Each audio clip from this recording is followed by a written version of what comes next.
मैं आरसीएम के पहले जॉब में 10 बाई 6 के मकान में रहता था। 10 बाई 6 फीट चौड़ा, 10 फीट लंबा। पता है क्यों रहता था? सोने के लिए आदमी को कितनी जगह चाहिए? 3 बाई 6, 3 बाई, तो मैं 10 बाई 6 के में क्यों रहता था? 3 बाई 6 में मैं सोता था, 3 बाई 6 में पत्नी और 3 बाई 6 में बच्चा, तो 9 बाई 6, 1 फीट जाने के लिए चाहिए था। आरसीएम ने, मैं आपको अपनी घर और कारे गिनाने नहीं आया, मैं इसकी ताकत बताने आया हूं। अभी जिस घर में मेरी पत्नी रहती है रतलाम में, वो 3 करोड़ का घर है।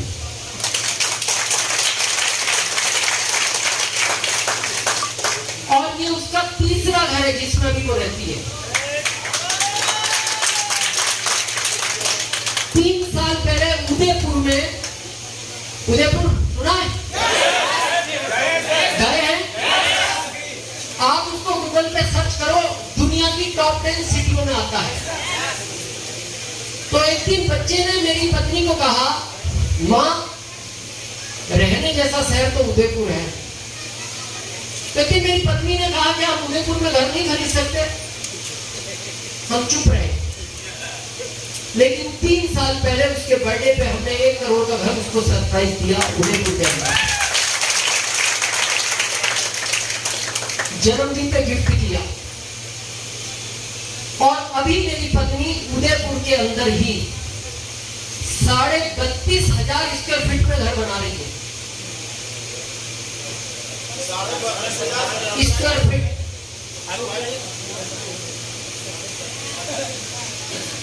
जगह चाहिए 3 बाई 6, और ये उसका छठा घर है जिसको वो 32,500 स्क्वायर फीट में बनाया। कितना बड़ा घर होगा वो। उसी में वो ऑर्गेनिक खेती करेगी, फिर गाय पालेगी, उसी में छोटा चिड़िया घर बनाएगी, स्विमिंग पूल बनाएगी, और वो पहाड़ों के बीच में लिया है नेचुरल। पता है क्यों बना रही है वो पहाड़ों के बीच में? उसका ये कहना है जब आरसीएम इतना पैसा दे रहा है तो फिर जिंदगी 100 साल तो होनी चाहिए।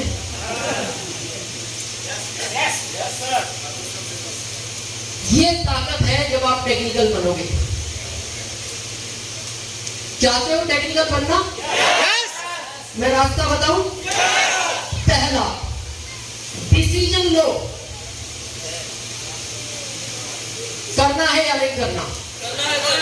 और डिसीजन हमेशा खुद का लेना। मैं आपसे एक बात पूछता हूं, ये कॉमन सेंस की बात है।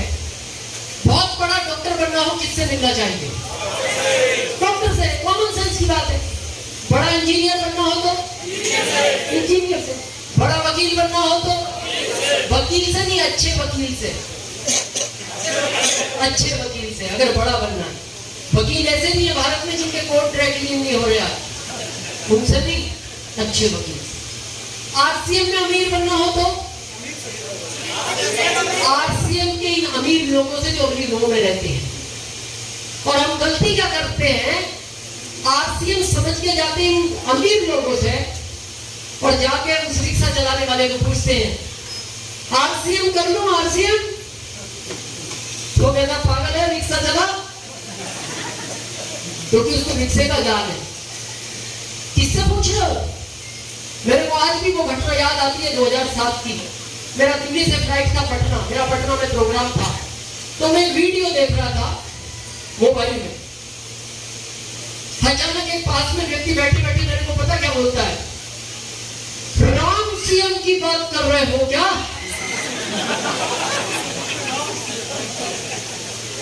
राम सीएम, और है क्या? आरसीएम। तो मैंने उसको पूछा आप जानते हो इसको? हाँ अच्छी तरह जानता हूं, मेरा दोस्त इंजीनियर है, रॉयल्टी अचीवर है। मैंने कहा आप? बोले मैं भी इंजीनियर हूं। आप कहाँ हो? मैंने नहीं किया। मेरा दोस्त 5 बार आया समझाने पर, मैंने किया नहीं। तो मैंने कहा अच्छा किया नहीं किया? बोले क्यों? मैंने कहा हम राम सिंह की नहीं, हम भोले शंकर की बात कर रहे हैं। अरे उसको इसका नाम याद नहीं है, क्या समझाएगा आरसीएम के बारे में?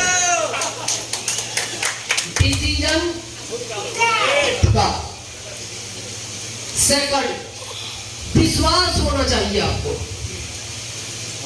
यहां लोगों को 10 साल खाली इस विश्वास कराने में लगाए जाते हैं आरसीएम में, अमीर बनेगा, अमीर बनेगा, विश्वास कर, विश्वास कर। अरे जब से इस दुनिया में आए हो, इतने बड़े हुए हो, विश्वास भी तो हुए हो। वो सवाल आपको कहा गया ये चाचा है तुम्हारे, आपने कहा हाँ। ये मामा है हाँ। ये नानी है हाँ। ये माँ है हाँ। और पिताजी सिर्फ यही है हाँ, ताकि कंफ्यूजन नहीं रहे। तो आपने कभी पूछा विश्वास नहीं हो रहा, पूछा कभी कि विश्वास नहीं हो रहा चाचा पे, विश्वास नहीं हो रहा पापा पे, विश्वास नहीं हो रहा माँ पे? अरे जब इतने बड़े हो गए ये विश्वास करते करते, और ये किसी ने कहा आपको नहीं पता था, आपकी अपलाइन थी जो जिंदगी में, वो माँ हो सकती है, पिता हो सकते हैं, दादा हो सकते हैं, बेटा ये मामा है हाँ, ये नानी है हाँ। तो फिर जब अपनी जिंदगी इतनी बड़ी विश्वास पे कर ली, तो जहां 7 पीढ़ियां बदल सकती हैं, फिर उस पर विश्वास क्यों नहीं है? बार बार आपका अप्लाई कहता है विश्वास कर मेरे पर, अमीर बनेगा। और मैं फिर कहता हूं उन लोगों को अगले महीने लेकर आना जिनको अभी विश्वास नहीं है इस पर, सुनाना किसी और को। टी कुमार जी आएंगे, उनकी बात सुन के विश्वास ना हो तो एक बार उसको भीलवाड़ा दिखाओ, भीलवाड़ा देखकर विश्वास ना हो एक बार उसको आरसीएम वर्ल्ड दिखाओ, आरसीएम वर्ल्ड देख के विश्वास ना हो तो एक बार इस कंपनी के मालिक को दिखाओ, और उसके बाद भी विश्वास ना हो तो गया में आके किसी अच्छे डॉक्टर को दिखाओ।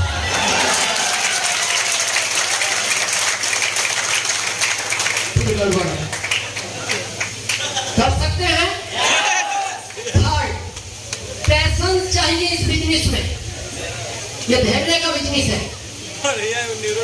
हम ज्वाइन होते ही अपलाइन को कहते सब रॉयल्टी नहीं आई, रॉयल्टी। अरे प्राकृतिक का नियम है, बीज वो अंकुरित होगा, पौधा बनेगा, पत्ते आएंगे, फूल आएंगे, फल आएगा। या ऐसा होता है बीज को खींच के फल निकाल दो।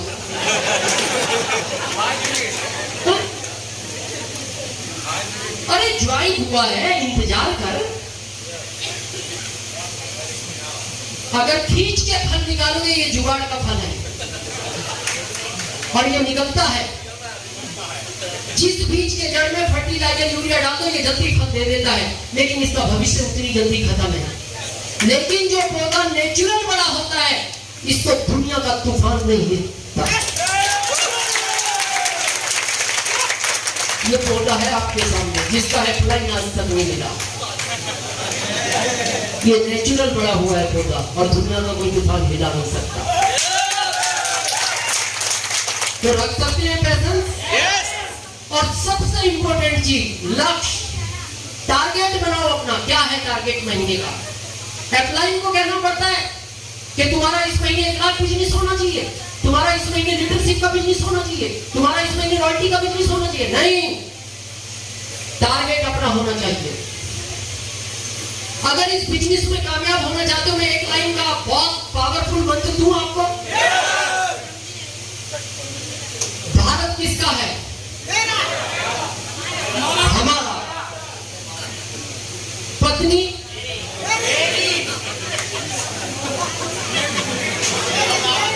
पत्नी केवल मेरी, और भारत हमारा। जिस दिन आरसीएम मेरा हो जाएगा, उस दिन आपको अमीर बनने से कोई रोक नहीं सकता। यहां क्या है? आरसीएम अपलाइन का है। देंगे। नो, आरसीएम मेरा। और मैं ओपन चैलेंज करता हूं, आरसीएम में हर महीने कई हजार लोग आते हैं। आरसीएम में वो अमीर नहीं बनेगा जो आरसीएम में आएगा, अमीर वो बनेगा जिसके अंदर आरसीएम आ जाएगा। आरसीएम आपके अंदर आना चाहिए। टारगेट किसका होगा आज से? मेरा। हम क्या गलती करते हैं? देख कर दौड़ते हैं। ये भाग रहा है, मैं भी भागूं। ये लीडरशिप पहुंच गया, अब मैं भी पहुंचूंगा। ये टेक्निकल चला गया, मैं भी जाऊंगा। नो, आपको कहां जाना है? आपका टारगेट होना चाहिए। आपको इससे कार चाहिए, बंगला चाहिए, करोड़ों बैंक बैलेंस चाहिए, बच्चों को विदेश घुमाना है, माता पिता को दुनिया का भ्रमण कराना है, सेल्फ होना। अगर आप देखा देख भागोगे तो क्या गड़बड़ हो सकती है? समझे? समझे? बहन जी 2 मिनट, बहन जी 2 मिनट बस, 2 मिनट दो। अगर अपना स्वयं का टारगेट नहीं है, क्या गड़बड़ हो सकती है? समझे? एक बार 2 दोस्त स्टेशन पहुंचे। पहले ने कहा भूख लग रही है, कुछ खाएं। दूसरा बोलता है ट्रेन आने वाली। पहला बोलता है 10 मिनट रुकेगी, कुछ खाओ। खाने लगे पोहा, खाते खाते बात में व्यस्त हो गए। अब ध्यान ही नहीं रहा, ट्रेन आई और जल्दी। तो कुली उनकी बात सुन रहा था। कुली ने आवाज लगाई, भाई ट्रेन गई। दोनों भागने लगे, भागते गए, भागते गए, भागते गए। ट्रेन स्पीड बढ़ती गई, इंजन की स्पीड बढ़ती गई। अब इस नजारे को स्टेशन पे खड़े लोग देख रहे हैं। टीटी, स्टेशन मास्टर, कुली, यात्री, पुलिस वाले। उनको लगा ट्रेन हाथ आए ना आए, आज ये कट जाएंगे, टकराएंगे, कट जाएंगे। ट्रेन तो 40 की स्पीड पर हो गई, पर वो भागते ही रहे दोनों। लास्ट मोमेंटम में जब प्लेटफॉर्म का आखिरी कोना आया, एक लटक गया, चढ़ गया ट्रेन में, दूसरा रह गया। तो दूर से वो ऐसा लगा कि ये टकरा के गिर गया। सारे लोग उसकी तरफ भागे। वहां जाके जब वो भीड़ पहुंची, भाई साहब प्लीज नहीं बस तो, जब वो भीड़ वहां पहुंची, वो जोर जोर से हंस रहा। स्टेशन मास्टर ने उसको उठाया, बोले भाई ट्रेन छूट गई, एक दोस्त चला गया और तुम रह गया और तुम हंस रहा है। बोला जी बात ये नहीं है, वो तो बैठाने आया था, जाना मेरे को था।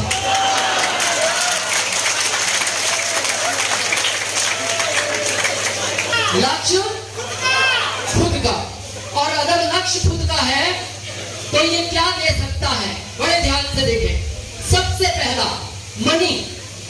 क्या देगा? मनी। पैसा फिर भी बहुत लोगों के पास है दुनिया में, लेकिन टाइम नहीं है। ये टाइम फ्रीडम देगा। और आज देखना, भारत में आदमी एक ही बहाना बनाता है, टाइम नहीं है मेरे पास टाइम। अरे नहीं है तो ही तो करना है। वो कह रहा है इसको करने का टाइम नहीं है। जिंदा क्यों है? टाइम किसी के पास नहीं है, टाइम निकालना पड़ता है। किसी महान व्यक्ति ने कहा है, जब एक कांटा पैर में घुसता है, उस कांटे को निकालना हो तो एक कांटा और पैर में डालना पड़ता है, तब पहला कांटा निकलता है। आपको क्या लगता है? हर आदमी की जिंदगी में कांटे ही कांटे घुसे हुए। जॉब का कांटा, बॉस का कांटा, दुकान का कांटा, खेत का कांटा, पत्नी का कांटा, बच्चों का कांटा, पड़ोसियों का कांटा, रिश्तेदारों का कांटा। और मैं कहता हूं 5 साल के लिए एक कांटा पैर में डालो कि जिंदगी के सारे कांटे निकालने की ताकत है। और सबसे इंपॉर्टेंट चीज, टेंशन फ्री लाइफ। मेरा ओपन चैलेंज है इस भारत को, आरसीएम के टेक्निकल अचीवर को छोड़ के कोई भी व्यक्ति ऐसा नहीं है जो टेंशन में नहीं है। स्टूडेंट, पढ़ाई की टेंशन, पढ़ाई पूरी हो गई, जॉब की टेंशन, जॉब लग गया तो टेंशन, नहीं लगा तो टेंशन। दुकानदार है, ग्राहक नहीं आ रहे तो टेंशन, एक साथ इकट्ठे आ गए तो टेंशन। किसान, बारिश नहीं हुई तो टेंशन, एक साथ इकट्ठी हो गई तो टेंशन। खाली एक ही आरसीएम का टेक्निकल एक्सपर्ट है जो टेंशन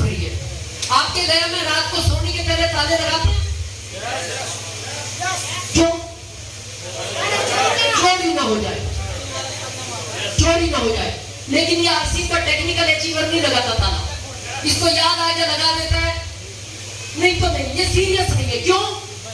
ये सोचता है चोर क्या ले जाएगा, और ले भी गया अगले महीने भी आ जाएगा, क्या मेरा जाएगा जो मैंने लगाया। पर आज तक का रिकॉर्ड है, आरसीएम वाले के घर चोरी नहीं हुआ, ये रिकॉर्ड है आज तक का। क्यों? चोरी भेद से होता है। पहले वो आदमी उसके बारे में जानना होता है, इसके घर में कौन रहता है, कब आता है, कब जाता है, कौन कब सोता है, कब जागता है। आरसीएम वाले का जब वो पता लगाता है तो पता है इसके घर चोर क्यों नहीं आता, उसको एक ही बात का डर लगता है, जाग गया तो प्लान दिखाएगा।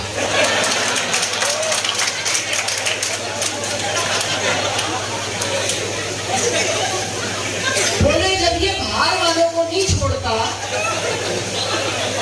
ये घर में आए हुए को छोड़ देगा, ये कहकर जाग रहा है, ये गोले देखते जैसा।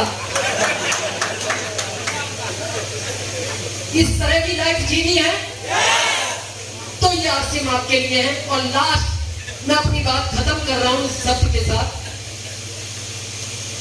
7 अगस्त 2022 जो अभी न्यू कोर के लीडर बने हैं, वाराणसी से है डी कुमार जी, जो पहले बैंक में अच्छे लेवल पे थे, अच्छे ऑफिसर थे, बैंक की नौकरी छोड़कर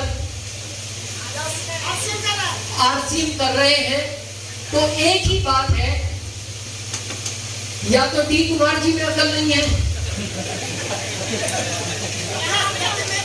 या फिर आरसीएम में ताकत ज्यादा, या फिर आरसीएम में ताकत ज्यादा। 7 अगस्त हॉल अलग रहेगा, अब हॉल ढूंढना पड़ेगा जहां आरसीएम समा सकता हो। और फिर मैं कह दूं हॉल कितना ही बड़ा कर लेना, अब आरसीएम को समाने की ताकत भारत के किसी भी हॉल में नहीं है। तो याद रहेगा आपको 7 अगस्त। आपको नहीं आना, आपको तो लोगों को लाने के चक्कर में आना है, आपको समझ में नहीं आता। क्लियर है? और अब जो मैं आपको बता रहा हूं, बस 1 मिनट में हम मीटिंग खत्म करेंगे। मैंने आरसीएम को किस चीज के लिए किया, बहुत ध्यान से सुनना, और शायद आपके हर प्रश्न का उत्तर अब आपको मिलेगा। बस मैं 1 मिनट के लिए चाहता हूं, कोई आवाज नहीं आया, प्लीज थोड़ा सा कोऑपरेट करें, ओनली 1 मिनट, और फिर हम मीटिंग एंड करेंगे। और मेरा निवेदन रहेगा, महिलाओं को जाने का रास्ता पहले दे, क्योंकि हमारा बिजनेस डिसिप्लिन के लिए जाना जाता है। और मैंने शुरू में कहा था, सांप जैसी खतरनाक चीज घर आने पे सीधी हो जाती है। देखो, आदमी कितना भी विवेकानंद हो, वो घर के बाहर ही रहता है। घर के अंदर आने के बाद विवेक तो उसका बाहर ही रह जाता है, अंदर खाली नंद ही नंद रहता है। क्योंकि घर आने पे उसकी पत्नी उसको एक ही लाइन बोलती है, तेरे में अकल नहीं है, तेरे में। तो ये धीरे से बोलता कुछ नहीं,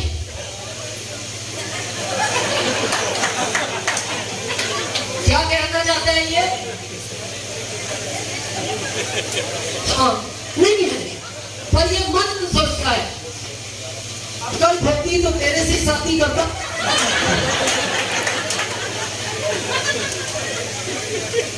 राम रतन जी,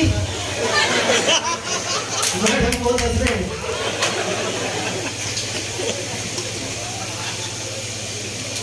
अब मेरे को नहीं पता वो पॉजिटिव में हंस रहे हैं या,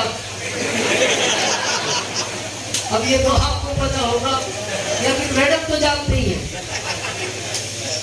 तो जो अब हम बात कर रहे हैं, मैंने आरसीएम को ना स्टेज के लिए किया, ना सम्मान के लिए किया, ना पहचान के लिए किया। मेरे अंदर ये दर्द था। ये दर्द क्यों था? मैं बहुत छोटा था, मेरे फादर को कैंसर हो गया था। उस समय कैंसर एक खतरनाक रूप था, आदमी नाम से डरता था। भाई इसका बैटरी लो तो नहीं है? माइक वाले हैं? बैटरी लो तो नहीं है? हो जाएगा, चलो ठीक है, बस एक ही मिनट। उसके बाद वो परिवार किस तरह डिस्टर्ब रहा 7 साल, ये मैं जानता हूं। क्योंकि जब हम एम्बुलेंस से लेके उनको दिल्ली जा रहे थे तो मेरे फादर को गले का कैंसर था, उनकी आवाज बंद हो गई थी 1 महीने पहले। जब वो रास्ते में जा रहे थे, लेटे हुए थे, ऑक्सीजन लगा हुआ था, बीच में मैं था, एक साइड मेरे मामा थे, एक साइड मेरी मां थी। मेरे फादर मेरे पैर पे हाथ मारते थे और मेरी मां की तरफ इशारा करते थे और उनकी आंख से आंसू निकल आता था। तो मेरे को ऐसा लगता था मेरे फादर कुछ कहना चाह रहे हैं लेकिन आवाज तो चली गई। तो मैं मेरी मां को इशारा करता था, पिताजी कुछ कहना चाह रहे हैं।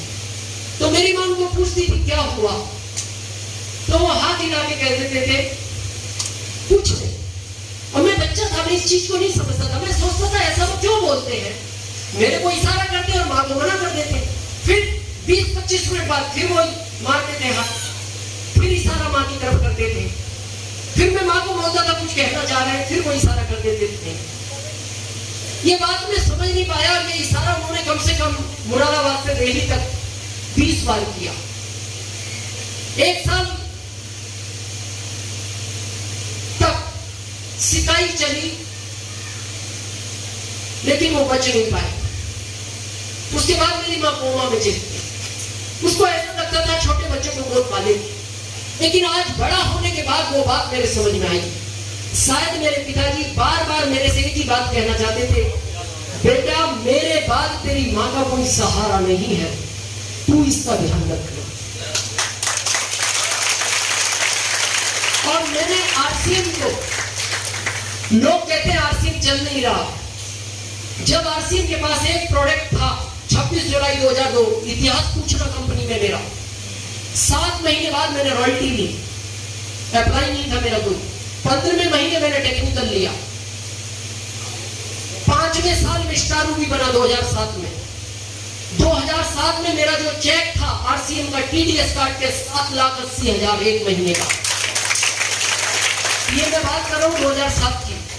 लोग मेरे से पूछते थे सर आप 5 साल में स्टार रूबी बन गए, प्रोडक्ट नहीं थे। वो आग थी अंदर, वो दर्द था पिताजी वाला। एक ही दर्द था कि जो मेरी मां के साथ हुआ है वो कभी मेरी पत्नी के साथ नहीं होना चाहिए, बस वो दर्द है।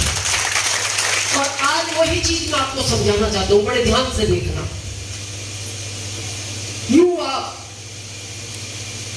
पीछे फैमिली, पत्नी, छोटे बच्चे, बूढ़े माँ बाप, भाई बहन। आज आपको शायद आरसीएम समझ में आएगा। और जो लोग अभी भी इसको सीरियस नहीं कर रहे, मेरे को लगता है आज से वो सीरियस हो जाएंगे अपनी जिंदगी के प्रति। इस कहानी को हमने कई बार देखा है, लेकिन आज मैं इस कहानी को बहुत ठीक से आपको समझाना चाहता हूं। कार चलाते हो आप लोग? कार के बारे में कितने लोग जानकारी रखते हैं? नहीं भी चलाते, जानकारी रखते, वो हाथ खड़ा करें। और जो नहीं रखते वो आज समझेंगे। उन लोगों से समझना जो कार की जानकारी रखते हैं। कार के चलाते चलाते टायर घिसते हैं। जब वो टायर घिस जाते हैं तो समझदार आदमी अगले टायरों को पीछे डाल देता है और अगले नए डाल देता है। करते हो ऐसा? आपने अगले ही नए डाले, पीछे नए नहीं डाले। ऐसा क्यों? बहुत आपने कार चलाई है। आज मैं आपको आपकी जिंदगी का सच दिखाना चाहता हूं।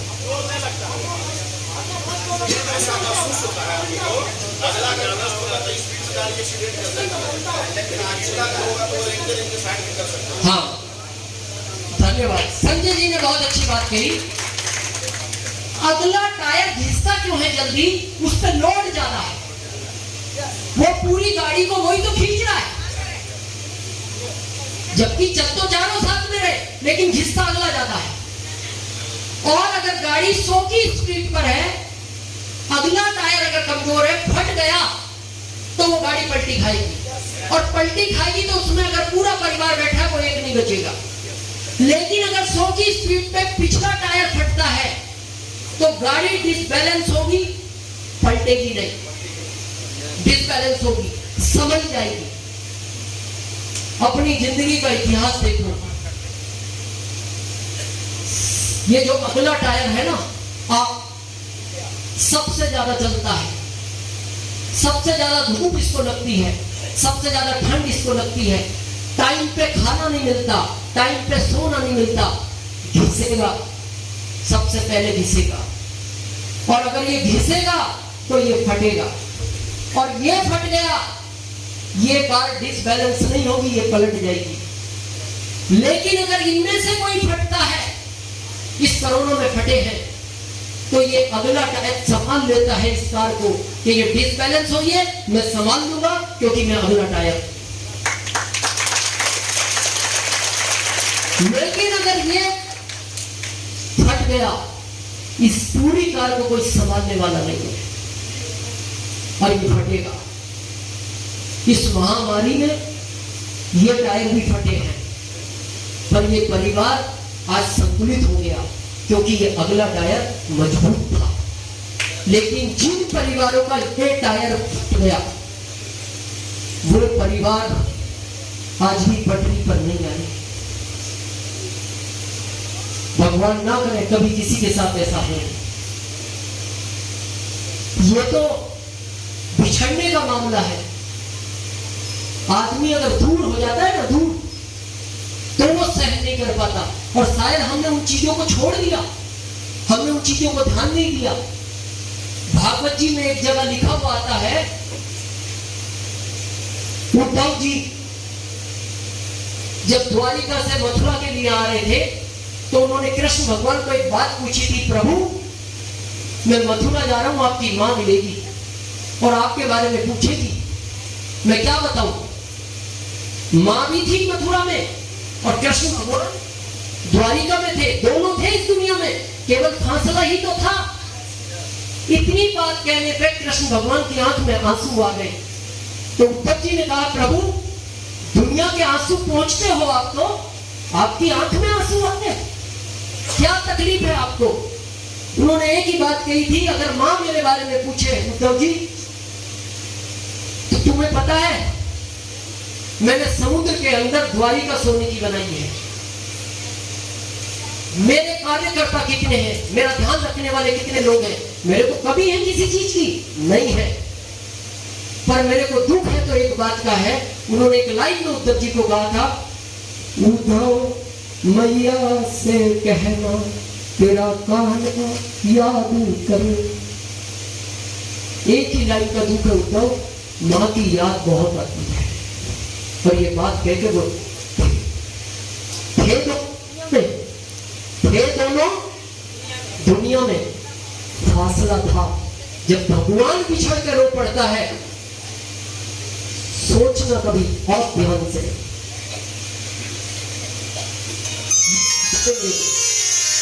क्या होगा इस परिवार। मैं किसी प्रोफेशन के विरोध में नहीं हूं। आप डॉक्टर बनो, इंजीनियर बनो, चार्टेड बनो, वकील बनो, और आपकी इनकम 5 लाख है, बस एक बार सोचना, जिस दिन ये वकील नहीं रहा, ये 5 लाख परिवार आएगा। जिस दिन ये डॉक्टर नहीं रहा, ये 5 लाख आएगा। इसका डॉक्टर उस दिन इसके साथ चला जाएगा और 5 लाख इसके साथ चला जाएगा। जिस दिन ये इंजीनियर जाएगा, इसका इंजीनियर इसके साथ चला जाएगा, ये 5 लाख इसके साथ चला जाएगा। और जिस दिन ये अगला टायर फट गया, ये कार संभल नहीं सकती, ये पलट जाएगी। लेकिन मैं आपको वादा करता हूं, 5 साल मेहनत करके आप इस जगह पहुंचो। आप रूबी है, स्टार रूबी है, ऊपर वाला ना करे, और ये सच है, जो आया है वो जाएगा। गलती से ये घटना घट भी गई तो उसी दिन इस टायर को इस जगह दिया जाएगा, और ये 5 लाख इसको अगले दिन से मिलेगा। अगले ही दिन उसकी पत्नी रूबी कहलाएगी, स्टार रूबी कहलाएगी। हालांकि ये होना नहीं चाहिए, पर ये होगा, कड़वा सच है। बस मैं लास्ट में एक बात कहना चाहता हूं, मेरे कहने से एक दिन रात के 2 बजे एक प्रैक्टिकल करना, शायद आपको अपनी जिंदगी समझ में आए। कर सकते हैं? मत करना आप आरसीएम, लेकिन एक दिन अपनी जिंदगी के बारे में समझना। रात के 2 बजे का अलार्म लगाना अपनी घड़ी में या अपने मोबाइल में। जैसे वो अलार्म बजता है, आप अपने बिस्तर से 3 मीटर दूर होना, 3 मीटर। सबसे पहला चेहरा आप अपनी पत्नी का देखना, जो दूसरे का परिवार छोड़ के आपके पास आई है। दिन में कितनी बार आपको फोन करके पूछती है, घर कब आओगे, कितना देर और लगेगा? आप तो कह रहे थे मैं जल्दी आ जाऊंगा, आपका फोन भी नहीं लग रहा, आप कोई परेशानी में तो नहीं हो, आपने सुबह से खाना नहीं खाया, क्या करोगे पैसा खर्च के? पहले आप घर आओ, खाना खाओ। हमें नहीं चाहिए बहुत कुछ ज्यादा, पर आप चाहिए। दूसरा चेहरा आप अपने बच्चों का देखना। दिन में कितनी बार आपकी पत्नी से पूछते हैं, मां पापा घर कब तक आएंगे? मां आज लेट हो गए ना मां, आपने फोन करके पूछा तो है ना मां? तीसरा चेहरा आप अपने माता पिता का देखना। उनसे जब कोई पूछता है वो शुगर के पेशेंट है, बाबूजी आपको लगता नहीं शुगर है? क्यों लगेगा, मेरा बेटा है, उसको देखकर जी रहा है।